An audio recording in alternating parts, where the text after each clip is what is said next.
Hello students, third year में हमारी unit second heterocyclic compound विषम चक्रीय यौगिक चल रही थी, जिसमें हमने ये हमारी आज की क्लास 3 है, क्लास थर्ड है, जिसमें हमने नॉमेनक्लेचर ऑफ हेटेरोसाइक्लिक कंपाउंड सीख लिया था।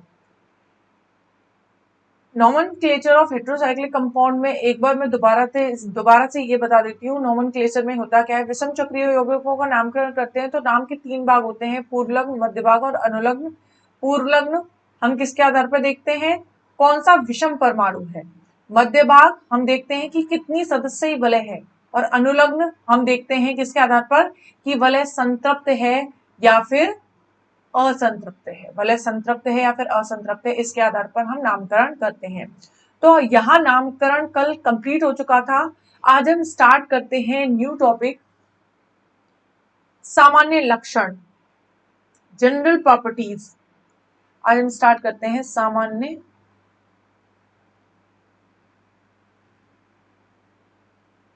लक्षण।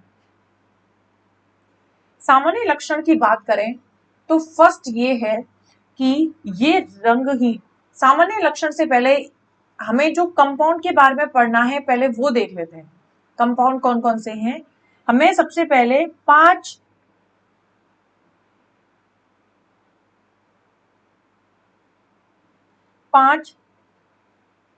सदस्यों वाले सरल विषम चक्रीय यौगिकों के बारे में पढ़ना है। सरल विषम चक्रीय यौगिकों के बारे में पढ़ना है सबसे पहले हमें। सब ये होते कौन कौन से हैं, तो देखो सबसे फर्स्ट है, जिसके बारे में मैं पहले भी बता चुकी हूं। फर्स्ट है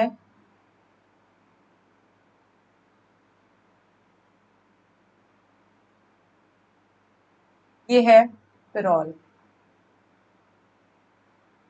ठीक है। इसके बाद नेक्स्ट है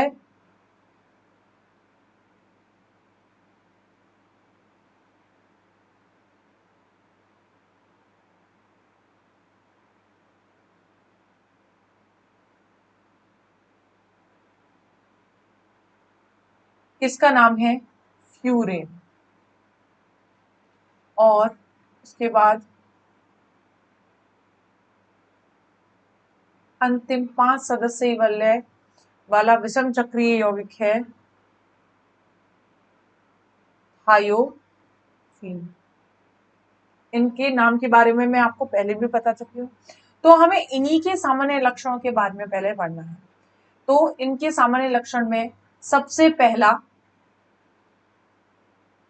हम पढ़ते हैं इनके सामान्य लक्षण।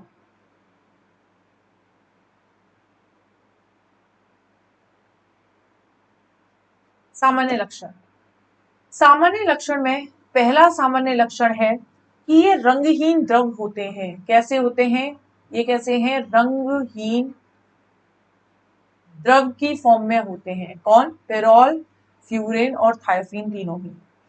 अब इसके सेकंड पॉइंट है, अगर हम इसके क्वथनांक की बात करें, क्वथनांक की बात करें तो इनके क्वथनांक में फ्यूरेन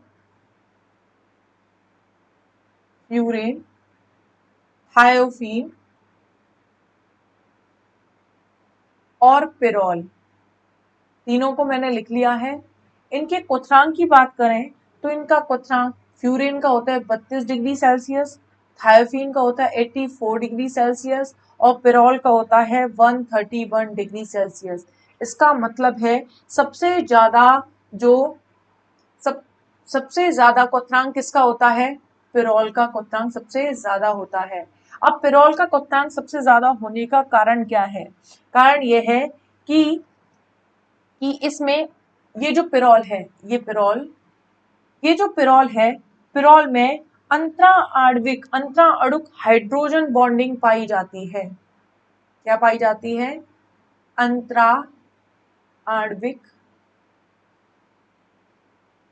हाइड्रोजन बॉन्डिंग पाई जाती है, क्योंकि इसमें भी हाइड्रोजन है। ये हाइड्रोजन किसी इलेक्ट्रोनेगेटिव समूह के साथ जुड़कर क्या बना लेता है, हाइड्रोजन बॉन्डिंग बना लेता है। हाइड्रोजन बॉन्डिंग क्या होती है, कितने टाइप्स की होती है, ये हम सेकेंड ईयर में पढ़ चुके हैं। सेकेंड ईयर में आपने पढ़ा होगा, नहीं भी पढ़ा है तो जाके सेकेंड ईयर की वीडियोस देखो। तो अंतरा आणविक हाइड्रोजन बॉन्डिंग बना लेते हैं। अंतरा आणविक हाइड्रोजन बॉन्डिंग बनाने से क्या होता है, किन्हीं दो, इसी की बात करें, किन्हीं दो अणुओं के बीच, किन्हीं दो के बाद तीन, सभी अणुओं के बीच क्या होता है, संगुणन होने लगता है। संगुणन होने से क्या होता है, अणु पास पास आने लगते हैं। अणु पास पास आने लगते हैं तो उन्हें अलग करने के लिए तुलनात्मक रूप से ज्यादा टेम्परेचर देने की जरूरत होती है। उन्हें अलग करने के लिए टेम्परेचर क्या करना पड़ता है, हमें बढ़ाना पड़ता है, तुलनात्मक रूप से टेम्परेचर अधिक देना पड़ता है, इसलिए पेरोल का क्वथनांक ज्यादा होता है। ठीक है, जबकि थायोफीन में हाइड्रोजन नहीं है, देखो फ्यूरेन और थायोफीन दोनों में ही हाइड्रोजन नहीं है, तो इनमें हाइड्रोजन बॉन्डिंग नहीं पाई जाती है। पेरोल में हाइड्रोजन बॉन्डिंग पाए जाने के कारण इसका क्वथनांक क्या होता है, ज्यादा होता है।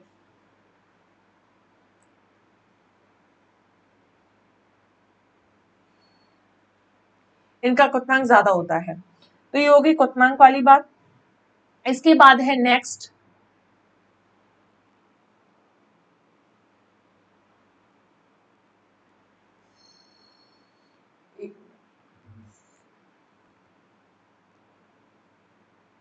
इसके बाद नेक्स्ट है, फर्स्ट पॉइंट था रंगीन द्रव होते हैं, दूसरा क्वथनांक की बात बता ली।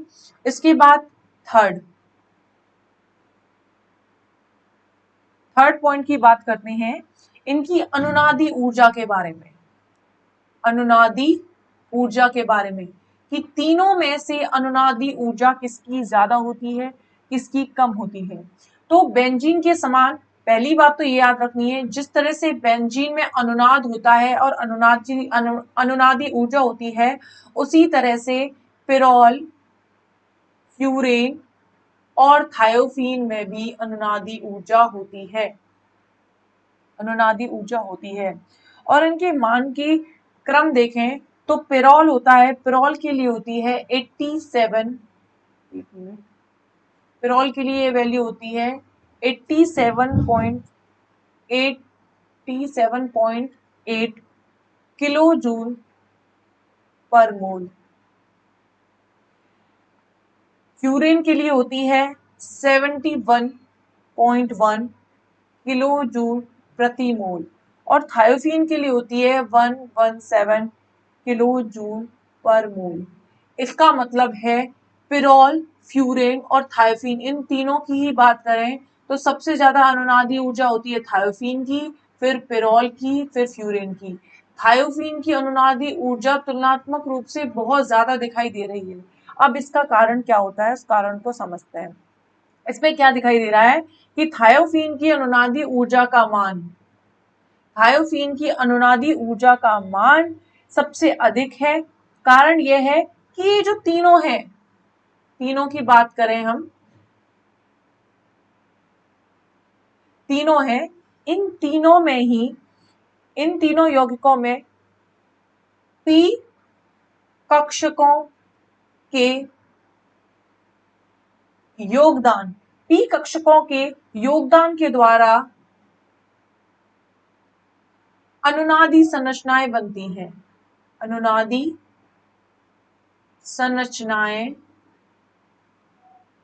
बनती हैं। ठीक है, अनुनादी संरचनाएं किस, कौन से कक्षकों के योगदान के द्वारा बनती हैं, पी कक्षकों के योगदान के द्वारा तीनों में ही अनुनादी संरचनाएं बनती हैं। तो इसका मतलब है तीनों की अनुनादी ऊर्जा लगभग समान होनी चाहिए थी, लेकिन थायोफीन की अनुनादी ऊर्जा ज्यादा होने का कारण क्या है, कारण यह है कि तीनों में पी कक्षकों के योगदान के द्वारा अनुनादी ऊर्जा बनती है, लेकिन थायोफीन में एक एक्स्ट्रा बात यह होती है कि इसमें पी कक्षक के साथ साथ डी कक्षक, पी कक्षक के साथ साथ डी कक्षक के योगदान के द्वारा भी अनुनादी संरचना बनती है। और जितनी ज्यादा अनुनादी संरचना है इसका मतलब है अनुनादी ऊर्जा का मान ज्यादा है।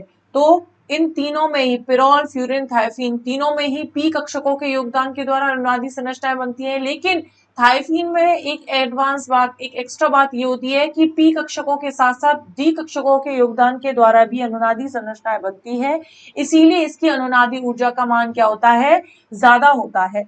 अब हम देखेंगे कि पी कक्षकों के द्वारा अनुनादी संरचनाएं बनाएंगे और डी कक्षकों के द्वारा भी अनुनादी संरचनाएं बनाएंगे। अब हम अनुनादी संरचनाएं बनाते हैं। देखो, सबसे पहले अब हम फर्स्ट लेते हैं पी कक्षकों के योगदान के द्वारा बनी अनुनादी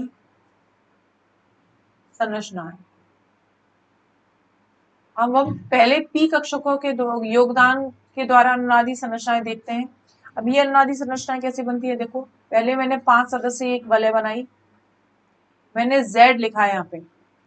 Z का मतलब है, Z का मतलब क्या हो सकता है, मैं यहाँ लिखती हूँ Z बराबर क्या क्या हो सकते हैं, NH, पिरोल का नाइट्रोजन भी हो सकता है, NH क्योंकि नाइट्रोजन के साथ हाइड्रोजन जुड़ा, ऑक्सीजन भी हो सकता है और सल्फर, क्योंकि तीनों में ही पी कक्षकों के योगदान के द्वारा क्या बन रही थी, अनुनादी संरचनाएं बन रही थी। तो हमने Z लिया,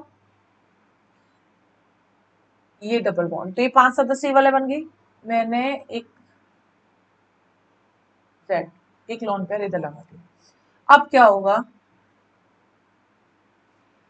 अब इसमें वही बॉन्ड ब्रेक करने हैं, ये बॉन्ड यहां जाएगा और ये इलेक्ट्रॉन आकर यहां बॉन्ड फॉर्म करेंगे।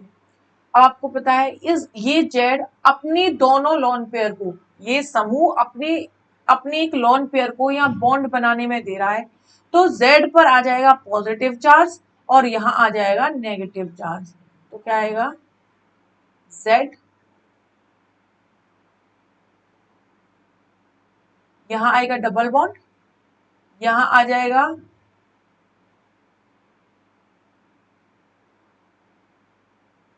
यहाँ के डबल बॉन्ड, यहाँ आएगा नेगेटिव चार्ज और यहाँ पर क्या आ जाएगा, पॉजिटिव चार्ज। ये क्या बना हुआ है यहाँ पे, डबल बॉन्ड। ओके, एक डबल बॉन्ड कहाँ पे, यहाँ पे उपस्थित है। अब इसके बाद फिर से बॉन्ड ब्रेक करेंगे, ये मैं व्हाइट से ही बना देती हूँ। अब क्या होगा, ये माइनस चार्ज है, माइनस चार्ज आके यहाँ बॉन्ड फॉर्म करेगा, माइनस चार्ज आके यहाँ बॉन्ड फॉर्म करेगा और ये बॉन्ड डबल बॉन्ड ब्रेक होगा, बॉन्ड के इलेक्ट्रॉन किस पे आएंगे, इस पे क्या आ जाएगा माइनस चार्ज और इस पे प्लस चार्ज। पहले देखो कैसे होगा, ये बॉन्ड तोड़ा, बॉन्ड के इलेक्ट्रॉन इस पर आए, इस पे आएगा माइनस चार्ज, इस पे आएगा माइनस चार्ज, इस पर आएगा प्लस चार्ज। यहाँ पर माइनस चार्ज पहले से है तो ये माइनस प्लस दोनों आपस में बॉन्ड फॉर्म कर लेंगे, तो यहाँ आ जाएगा डबल बॉन्ड और यहाँ आ जाएगा माइनस चार्ज। तो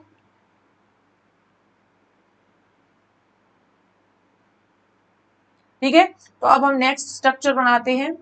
नेक्स्ट स्ट्रक्चर में क्या आएगा, इस पर तो पॉजिटिव चार्ज ऐसे ही बना हुआ है, ये देखो। अब यहां आ गया डबल बॉन्ड, यहां आ गया नेगेटिव चार्ज और यहाँ पे ये है एक डबल बॉन्ड, ये आ गया। अब इसके बाद क्या होगा, यहाँ नेगेटिव है यहाँ पॉजिटिव है, दोनों बॉन्ड फॉर्म करेंगे तो इन दोनों के बीच में बॉन्ड फॉर्म हो जाएगा। यहाँ बॉन्ड फॉर्म होगा, इसके साथ जैसे ही बॉन्ड फॉर्म हुआ प्लस माइनस, बॉन्ड फॉर्म होने का मतलब है कि ये इलेक्ट्रॉन आके यहाँ इलेक्ट्रॉन्स देंगे और बॉन्ड फॉर्म कर देंगे, ठीक है। यहाँ जैसे इलेक्ट्रॉन्स आएंगे तो ये बॉन्ड टूटेगा और बॉन्ड के इलेक्ट्रॉन फिर इधर चले जाएंगे, यहाँ माइनस आ जाएगा। तो ये बॉन्ड तोड़ा और इसके साथ में ये बॉन्ड फॉर्म किया, तो क्या आएगा, ये Z, यहाँ क्या आ गया माइनस, यहाँ बॉन्ड फॉर्म हो गया, इसका प्लस चार्ज जैसा था वैसा ही बना रहेगा। इसका प्लस चार्ज बने रहने का रीजन ये है कि यहाँ डबल बॉन्ड बना हुआ है। ये डबल बॉन्ड कब बना है? जब इसने स्टार्टिंग में इलेक्ट्रॉन्स दिए थे बॉन्ड बनाने में, तो ये घूम फिर कर दोबारा से यहाँ डबल बॉन्ड आ गया है, यहाँ दोबारा से डबल बॉन्ड आ गया है, लेकिन इसका पॉजिटिव चार्ज अभी खत्म नहीं हुआ है, ठीक है, क्योंकि यहाँ से फिर से बॉन्ड टूट गया। अब देखो ये यहाँ डबल बॉन्ड बना दिया, ये यहाँ बन गया। अब इसके बाद फिर बॉन्ड फिर से आगे अनुनादी संरचना में क्या होगा, ये माइनस चार्ज जाके यहाँ बॉन्ड बनाएगा, या फिर क्या बोले, ये बॉन्ड टूटेगा, बॉन्ड के इलेक्ट्रॉन इस पे गए, चले गए, इस पे क्या आ गया माइनस, इस पे क्या आ गया प्लस, तो प्लस माइनस आपस में बॉन्ड बना लेंगे, या फिर क्या कह देंगे, ये जाके यहाँ पर बॉन्ड बना लेगा, ठीक है, और यहाँ क्या आ जाएगा माइनस चार्ज, ठीक है। जैसे ही माइनस चार्ज आएगा तो अगली स्ट्रक्चर बनाते हैं।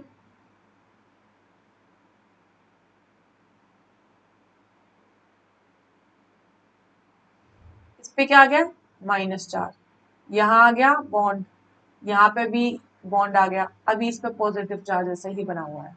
अब क्या होगा, अब इसका पॉजिटिव चार्ज लास्ट में खत्म भी तो करना है। अनुनादी संरचना तब जाके खत्म होती है जब जैसी स्ट्रक्चर पहले थी वैसी स्ट्रक्चर एंड में मिल जाए। तो क्या हो, ये बॉन्ड तोड़ा, बॉन्ड के इलेक्ट्रॉन इस पर आए, इस पे माइनस आ गया, इसके माइनस से इसका प्लस कट गया, मतलब इसका जो लोन पेयर था ये वापस आ गया। अब इधर क्या आ गया प्लस, तो जैसे ही यहाँ प्लस आया इन दोनों ने आपस में बॉन्ड फॉर्म कर लिया, तो क्या बनेगा, ये Z, ये स्ट्रक्चर दोबारा बन गई, ये स्ट्रक्चर इसके सिमिलर है, इसका मतलब है अनुनाद अब खत्म हो गया। तो पी कक्षकों के द्वारा जो बनने वाली अनुनादी संरचना है वो ये है, ठीक है। अब पी कक्षकों के द्वारा अनुनादी संरचनाएं बनती हैं जिसके कारण अनुनादी ऊर्जा पाई जाती है किसमें, पिरोल, पिरोल, फ्यूरेन और थायोफीन, तीनों में ही, ठीक है। लेकिन थायोफीन में डी कक्षकों के द्वारा भी अनुनादी संरचनाएं बनती है जिससे अनुनादी ऊर्जा का मान इन दोनों की तुलना में इसकी अनुनादी ऊर्जा का मान बहुत ज्यादा हो जाता है। अब उसको देखते हैं कि डी कक्षकों के, अब सेकंड पॉइंट है हमारा,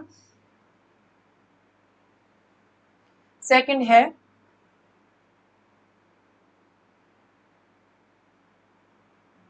डी कक्षकों कक्षकों के योगदान द्वारा बनी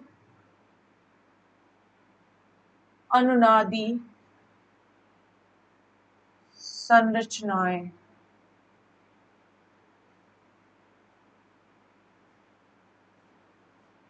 डी कक्षकों के योगदान के द्वारा बनी अनुनादी संरचनाएं क्या करेंगे, अब हम डी कक्षकों के द्वारा केवल किसमें, थायोफीन में ही होती है, तो अब हमें जेड लेने की जरूरत नहीं है, अब हम केवल एस लेंगे, एस, एस फॉर सल्फर के लिए थायोफीन, थायोफीन की स्ट्रक्चर ये होती है, इसको मैं अच्छे से, ठीक है। अब इसमें क्या होगा, सबसे पहले बॉन्ड ब्रेक करना शुरू करते हैं, बॉन्ड ब्रेक करेंगे नहीं तब तक अनुनाद शुरू नहीं होगा।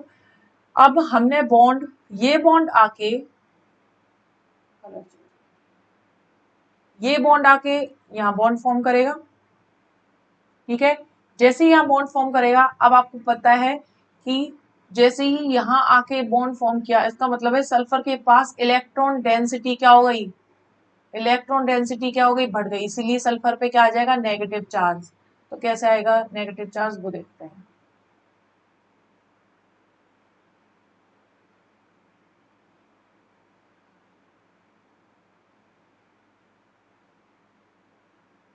ये बॉन्ड तो तोड़ दिया हमने, और यहाँ पर क्या आ जाएगा, यहाँ पर तो आ गया पॉजिटिव चार्ज और यहाँ आ गया नेगेटिव चार्ज, ठीक है। अब फिर यहाँ से बॉन्ड, ये वाला बॉन्ड ब्रेक होगा, बॉन्ड के इलेक्ट्रॉन किस पे गए, इस पे माइनस, और इस पे क्या आ गया प्लस, ये प्लस माइनस आपस में बॉन्ड फॉर्म कर लेंगे,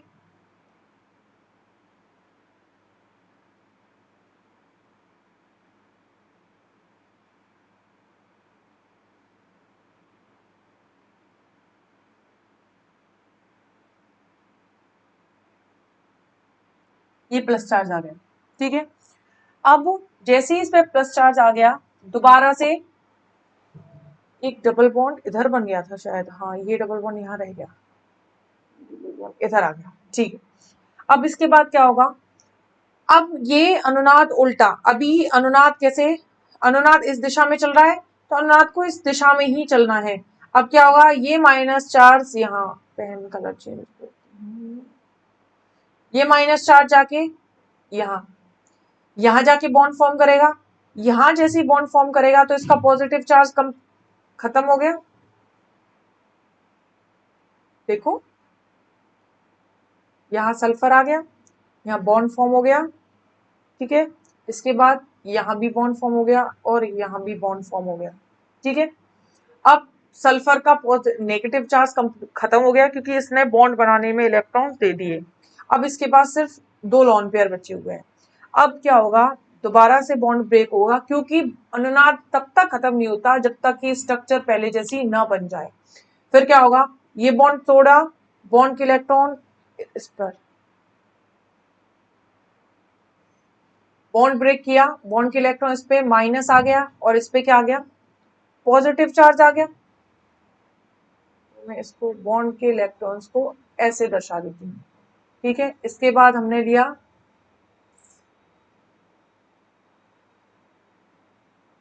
तो यहाँ क्या आ गया, पॉजिटिव चार्ज, और यहाँ क्या आ गया, नेगेटिव चार्ज, ये स्ट्रक्चर बन गई।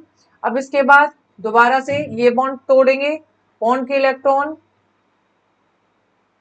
इधर आए, इस पे माइनस आएगा, ये माइनस प्लस आपस में बॉन्ड फॉर्म कर लेंगे और यहाँ प्लस आ जाएगा, ठीक है। तो फिर अब हम नेक्स्ट स्ट्रक्चर बनाते हैं।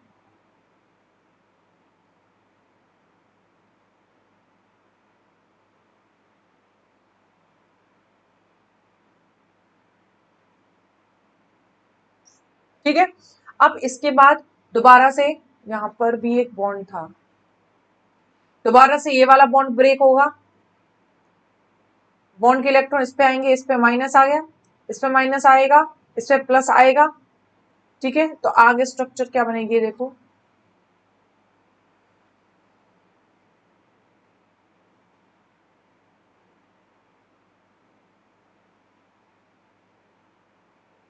जैसे ही बॉन्ड के इलेक्ट्रॉन इस पे गए, इस पे माइनस, इस पे प्लस आएगा, इसके प्लस से इसका माइनस कट जाएगा, तो इसके पास क्या बचेंगे, सिर्फ 2 लोन पेयर, इसका प्लस माइनस कट चुका है, तो क्या आ गया, जो स्ट्रक्चर हमें पहले चाहिए थी वो स्ट्रक्चर आके हमें मिल गई। अगर इन नादी संरचनाओं में आप में से किसी को भी परेशानी आती है तो आप दोबारा पूछ सकते हैं। ये है जो नादी संरचनाएं बनाई गई हैं, वो डी कक्षकों के योगदान के द्वारा नादी संरचना बनी है, और इसके पहले जो बनी थी वो थी पी कक्षकों के योगदान के द्वारा। पी कक्षकों के योगदान के द्वारा इन तीनों में ही अनुनादी संरचना बनती है, और थायोफीन में डी कक्षकों के अनुनाद के द्वारा अनुनादी संरचना बनती है, इसीलिए इसकी अनुनादी ऊर्जा का मान ज्यादा होता है और इन दोनों की अनुनादी ऊर्जा का मान इसकी तुलना में कम होता है। तो यहाँ पर हमारा अनुनादी ऊर्जा वाला थर्ड पॉइंट भी क्लियर हो गया। ये क्या चलना, सामान्य गुणधर्म, सामान्य गुणधर्म में पहला क्या था, ये रंगहीन द्रव होते हैं। इसके बाद क्वथनांक की बात की थी कि पिरोल का क्वथनांक सबसे ज्यादा होता है क्योंकि इसमें अंतरा आणविक हाइड्रोजन बॉन्डिंग पाई जाती है। इसके बाद फिर हमने अनुनादी ऊर्जा की बात की थी। अब अनुनादी ऊर्जा के बाद नेक्स्ट स्टार्ट करते हैं